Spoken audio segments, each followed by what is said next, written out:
il est temps pour moi de vous raconter une histoire un peu cocasse. Ça va nous changer de l'histoire un peu sombre d'Ichinos que je vous ai déjà raconté. Faites toujours attention avec qui vous faites des trucs olé olé. On se renseigne et on se protège.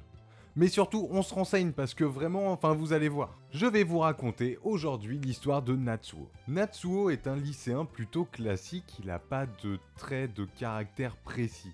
On sait juste qu'il a quelques amis et qu'il est assez doué à l'école. Mais on a surtout une information qui sort du lot. Il est totalement amoureux de sa prof Ina. C'est une prof qui est plutôt jeune puisqu'elle n'a que 23 ans. Bon, le vrai problème c'est que Natsuo et même tout le lycée je pense est au courant que Ina, elle est déjà en couple avec un homme. Natsuo n'en parle pas beaucoup, mais ça le touche et ça le mine même. Ah mais quand je vous dis qu'il est amoureux, il est amoureux. Et puis soyons honnêtes, c'est le genre d'histoire qui arrive très rarement. Natsuo n'est pas vraiment un très grand fêtard, mais un soir il va enfin accepter de sortir avec ses potes. Et ils vont aller dans un karaoké. Ce sont des lieux assez réputés au Japon où tu es plus ou moins confiné dans une pièce avec toi et tes potes et tu vas pouvoir chanter et consommer des boissons dans un temps imparti. Et c'est dans cette même soirée qu'il va faire la connaissance d'une lycéenne. Elle s'appelle Rui, et Rui est plutôt réservée et solitaire. Il faut savoir que Natsuo ne la connaît pas du tout. Je vous ai fait ça?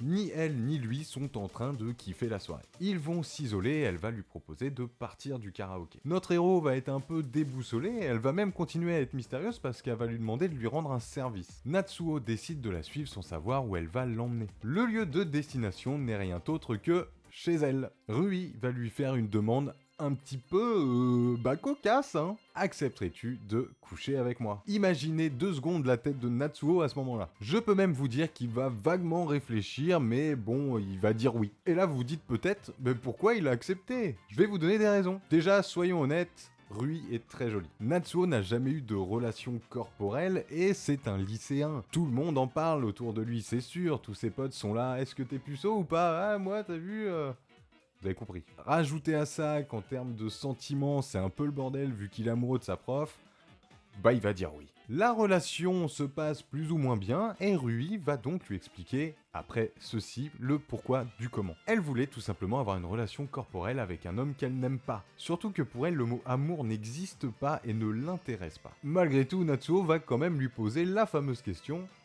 est-ce que c'était bien? La réponse de Rui n'est autre que... bof.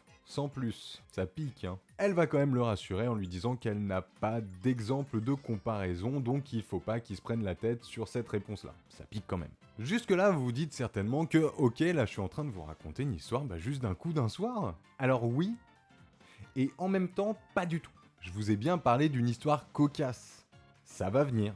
Il y a d'ailleurs une information très importante dont je ne vous ai pas encore parlé. Le père de Natsuo vit seul avec son fils. Voilà. Oh, vous voulez plus d'infos?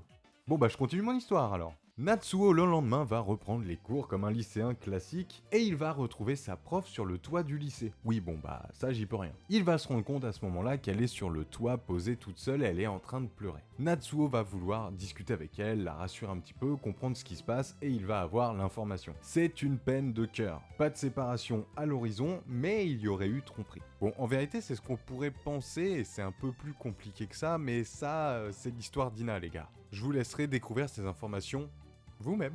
Mettez-vous à la place de Natsuo 2 minutes, il est entre la colère et la frustration. Il n'a qu'une envie à ce moment-là, passer aux aveux. Et tenter sa chance pour sortir avec sa prof. Sauf que là, il est complètement perturbé. Rappelez-vous qu'il a quand même eu un coup d'un soir, le soir d'avant. Natsuo va prendre quelques secondes pour réfléchir. Est-ce que c'est le bon moment? Va-t-elle accepter? De toute façon, je ne suis qu'un gamin, je n'ai aucune chance. Vous commencez à constater le côté négatif qui l'envahit tout d'un coup. Il était à 2 doigts, mais non.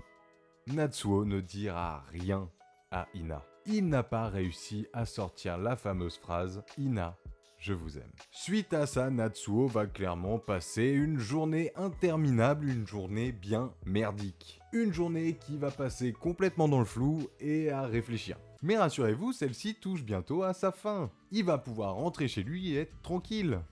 Enfin, Je pense que c'est ce qu'il aurait espéré. Le moment cocasse arrive dans quelques minutes, dans quelques secondes. Natsuo va bien rentrer chez lui et direct, pas de temps à perdre, direction la chambre tranquille tout seul. De là, je vous avoue qu'il va encore se poser d'innombrables questions. Mais stop, c'est quand même le moment cocasse là maintenant. Son père va frapper à sa porte, Natsuo va lui répondre et son père va juste en fait lui demander de sortir pour pouvoir avoir une petite discussion. Je pense que là vous commencez à vous faire plein de films.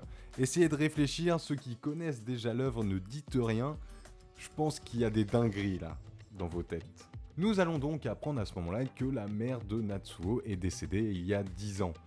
Son père aujourd'hui est prêt à se remarier, donc forcément il en parle à Natsuo. Natsuo étant plutôt cool, va lui répondre que c'est ok, ça fait 10 ans et que à un moment il est en droit de passer à autre chose et faire ce genre de choix. Ce que Natsuo va plutôt avoir du mal à digérer, c'est la suite. Je vais me remarier avec une femme, mais cette femme arrive dans quelques minutes là, il faut que je te la présente maintenant. Tu vas la découvrir, je vais pouvoir faire les présentations, et sache que dans une semaine on va vivre tous ensemble, donc on déménage chez elle. Bon là je vous avoue que Natsuo il est en mode waouh. Qu'est-ce qui s'est passé là? Pas le temps de niaiser. Natsuo rencontre sa belle-mère maintenant. Une femme ravissante qui a l'air clairement très gentille. Il va très vite apprendre que cette femme a eu 2 filles avec son ex-mari. Il a même beaucoup de chance. Les filles sont là aujourd'hui, regardez. Je vous présente Rui et Ina.